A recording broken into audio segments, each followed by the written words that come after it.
Hey everyone, welcome to our channel. This is Monica. In this video, I am going to explain about what is data model and its different types. So basically, what exactly is data model?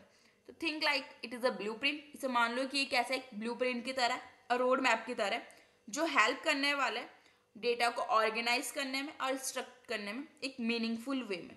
ठीक है, जैसे architects होते हैं जो हमारे, वो किसी भी बिल्डिंग वगैरह को बनाने से पहले क्या बनाते हैं, ब्लूप्रिंट बनाते, डिजाइन बनाते हैं उसका, तब जाके किसी बिल्डिंग को बनाते हैं वो लोग. ठीक है, तो ऐसे डेटा मॉडल भी हमें बताएगा कि कैसे डेटा को ऑर्गेनाइज करना है, कैसे से रखना है.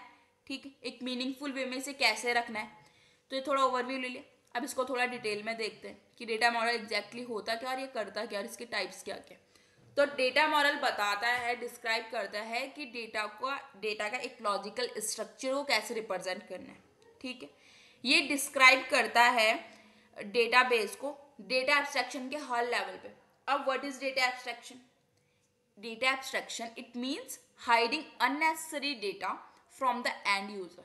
कि जो यूजर्स है ना, उनसे अननेसेसरी डेटा को क्या कर दो, हाइड कर दो.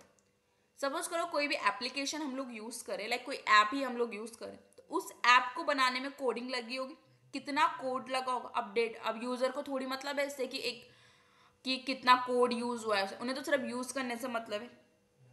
ठीक, तो अगर हम लोग क्या उन्हें पूरी कोडिंग अगर वो लोग दिख जाए और उन्होंने कोडिंग से थोड़ी छेड़खानी कर ली, तो वो ऐप ऑब्वियसली ये काम करना बंद कर देगा या प्रॉपर उस वे में काम नहीं कर पाएगा. तो एंड यूजर से क्या करते हैं, वो सारी इंफॉर्मेशन को हाइड कर दिया जाता है. ठीक है, तो ये था हमारा डेटा एब्स्ट्रैक्शन. फिलहाल ये हमारा टॉपिक नहीं. जो हमारा डेटा मॉडल है ये बताता है कि डेटा कैसे कनेक्ट होता है, कि बहुत सारा डेटा है उसे कैसे एक दूसरे से कनेक्ट किया जाता है.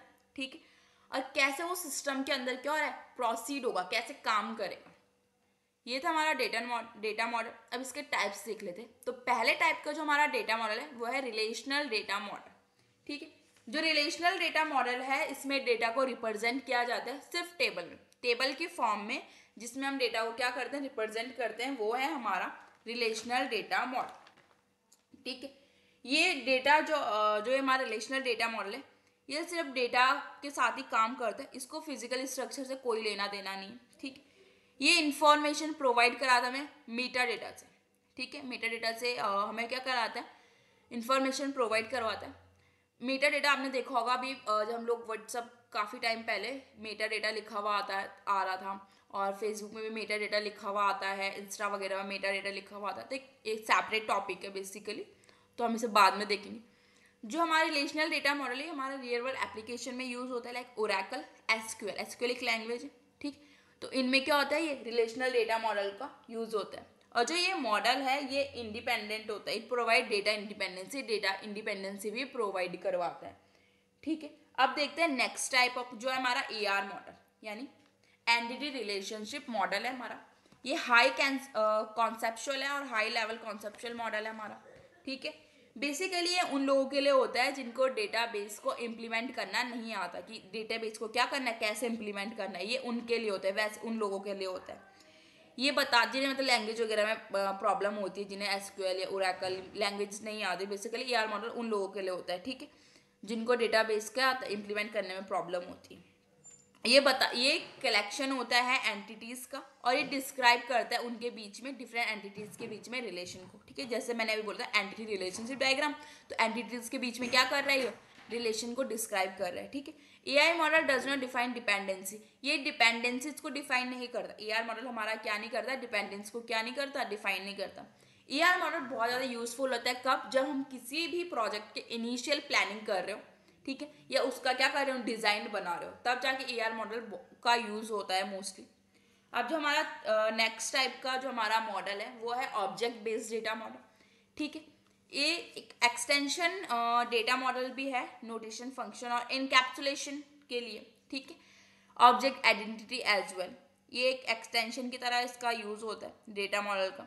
ठीक है, ये जो मॉडल है ये डेटा को और रिलेशनशिप को are keep in a single structure, उन्हें एक सिंगल स्ट्रक्चर में रखने का काम करता है एज एन ऑब्जेक्ट की तरह. ठीक है, जैसे ऑब्जेक्ट डेटाबेस है हमारा, ये दो और दो से ज़्यादा कनेक्टेड होता है, दो और दो से ज़्यादा लिंक के थ्रू कनेक्टेड होता है. ठीक है, टू और more object are connected through a link. इसमें दो या दो से ज़्यादा ऑब्जेक्ट क्या होता है, लिंक के थ्रू कनेक्ट होते हैं। अब हमारा लास्ट टाइप का जो डेटा मॉडल है वो है सेमी स्ट्रक्चर्ड डेटा मॉडल। ये जो हमारा डेटा मॉडल है ये टेबुलर यानी टेबल फॉर्म में स्ट्रक्चर को होल्ड नहीं करता। कौन करता था टेबुलर फॉर्म में, हमारा रिलेशनल मॉडल क्या करता है, टेबुलर फॉर्म में करता था। लेकिन सेमी स्ट्रक्चर मॉडल क्या नहीं करता, टेबुलर फॉर्म में डेटा को होल्ड नहीं करता। This model gives flexibility in storing data. Data को स्टोर करने के लिए ये क्या है, फ्लेक्सिबिलिटी प्रोवाइड करवाता है हमारा सेमी स्ट्रक्चर मॉडल। यानी अगर डेटा को स्टोर करना हो तो semi structure model is good. ठीक, ये सपोर्ट करता है यूजर को who do not express their need in SQL. ये उन यूजर को सपोर्ट करता है जिनकी नीड एसक्यूएल से क्या नहीं हो रही है, फुलफिल नहीं हो पा रही है। ठीक है, यही था हमारा। ठीक है, एक टाइप का और आता है हमारा एक्सएमएल, एक्सटेंशन मार्कअप लैंग्वेज। जो हमारा ये सेमी स्ट्रक्चर डेटा है ये एक्सएमएल में बहुत ज़्यादा यूज़ होता है, एक्सटेंशन। ठीक है, मार्कअप लैंग्वेज में बहुत ज़्यादा ये क्या होता है, यूज़ होता है ज़्यादा करके उसी लैंग्वेज को रिप्रेजेंट करने के लिए। जो हमारी एक्सएमएल जो लैंग्वेज है उसको रिप्रेजेंट करने के लिए सेमी स्ट्रक्चर मॉडल का क्या होता है, यूज़ होता है। If you find this video helpful, so don't forget to subscribe, like and comment my videos. Thank you.